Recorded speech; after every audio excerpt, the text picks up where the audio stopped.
پہلے آسمان پر ملاقات حضرت آدم علیہ السلام سے وجہ آدم علیہ السلام جد امجد والد ہیں۔ جب آدمی کسی سفر پہ جائے اور رشتہ دار بھی ہوں اور باپ بھی ہو تو پہلے ملاقات کس سے کرتا ہے؟ والد سے۔ اس لیے پہلے ملاقات حضرت آدم سے کی ہے۔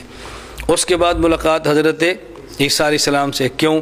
اس لیے کہ جس طرح رسول صلی اللہ علیہ وسلم زمین سے آسمان پر گئے ہیں پھر آسمان پر آئیں گے، عیسیٰ علیہ السلام زمین سے آسمان پر گئے ہیں اور آسمان پر آئیں گے، تو سب سے زیادہ مشابہت اللہ کے نبی کے ساتھ حضرت عیسیٰ کی بنتی ہے، اس لیے فوراً ملاقات کس کے ساتھ ہے؟ حضرت عیسیٰ کے ساتھ۔ تیسرے آسمان پہ ملاقات ہے حضرت یوسف علیہ السلام سے۔ یہ ملاقات ان سے کیوں ہے کہ جو حالات حضرت یوسف کے ساتھ آئے تھے وہی حالات اللہ کے نبی کے ساتھ آنے۔ ان کو بھی تکلیف بھائیوں سے تھی، آپ کو بھی تکلیف اپنے خاندان سے ہے۔ ایک وقت آیا کہ ان کے بھائی بھی ان کے پاس آئے، یعقوب علیہ حضرت یوسف جیت کے اور ہار گئے، اور آپ نے لا تثریب علیکم اليوم کہہ کے معاف کر دیا۔ فرمایا ایک وقت آئے گا جس خاندان نے آپ کو تکلیف دی ہے یہ ہار جائے گا اور آپ جیت جائیں گے، اور آپ یوسف علیہ السلام کی طرح لا تثریب علیکم اليوم کہہ کے ان کو معاف کریں گے۔ اس لیے پہلے ملاقات یوسف علیہ السلام سے کرا دی ہے۔ اس کے بعد رسول صلی اللہ علیہ وسلم کی ملاقات حضرت ادریس سے ہے۔ ادریس علیہ السلام دنیا میں پہلے انسان ہیں کہ جن نے لکھنا شروع کیا ہے۔ نبی کریم صلی اللہ علیہ وسلم نے اپنی زبانی دعوت کے بعد تحریری دعوت شروع کرنی تھی تو آپ کو اس شخص سے ملاقات کرائے گی جو تحریر کا موجد اول ہے، سب سے پہلے جو موجد ہے اس سے ملاقات کی۔ اس کے بعد حضرت ہارون علیہ السلام سے ملاقات کرائی۔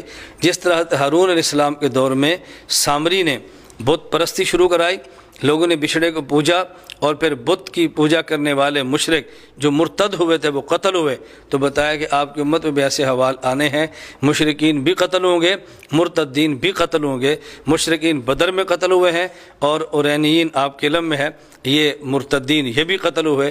تو حضرت ہارون کے دور میں جو واقعات پیش آئے وہ بعین ہی رسول اللہ علیہ وسلم کے دور میں آنے تھے، ان سے ملاقات بھی کرائے گی۔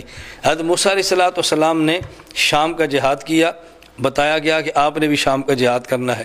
موسیٰ علیہ السلام کے دور میں شام فتح نہیں ہوا، آپ کے جانشین یوشع نے فتح کیا، تو بتایا گیا کہ آپ کے دور میں فتح نہیں ہوگا، آپ کے جانشین عمر بن خطاب فتح کریں گے۔ تو جس طرح کا جہاد ان کا تھا اسی طرح کا جہاد ان کا بھی ہونا تھا، اس لیے ان سے ملاقات کرا دی گئی۔ اس کے بعد حضرت ابراہیم علیہ السلام سے ملاقات کرائی گئی۔ کیوں؟ اس لیے حضرت ابراہیم علیہ السلام کی نسل مبارک میں سے حضور اکرم صلی اللہ علیہ وسلم ایک ایسے نبی تشریف لائے ہیں۔ حضرت اسماعیل علیہ السلام، ان کے دو بیٹے اسماعیل اور اسحاق تھے، دو تھے۔ اسحاق کی اولاد سے کئی آئے اور اسماعیل کی اولاد سے ایک آئے اور سب کے چھا گئے۔ تو چونکہ نبی پاک صلی اللہ علیہ وسلم بنی اسرائیل کی بجائے حضرت اسماعیل اور پھر حضرت ابراہیم علیہ السلام کی اولاد سے تھے، تو آخر میں ملاقات ان کی حضرت ابراہیم علیہ السلام سے کرا دی گئی کہ جس طرح ابراہیم علیہ السلام نے قربانیاں دی ہیں آپ بھی دیں گے، اور بالآخر ان کو امامت کا لقب ملا تھا اور آپ کو بھی امامت کا لقب ملے گا۔ اس لیے ابراہیم علیہ السلام کے بعد دنیا میں سب سے زیادہ چرچا اور اقتداء حضور اکرم صلی اللہ علیہ وسلم کی جاتی ہے۔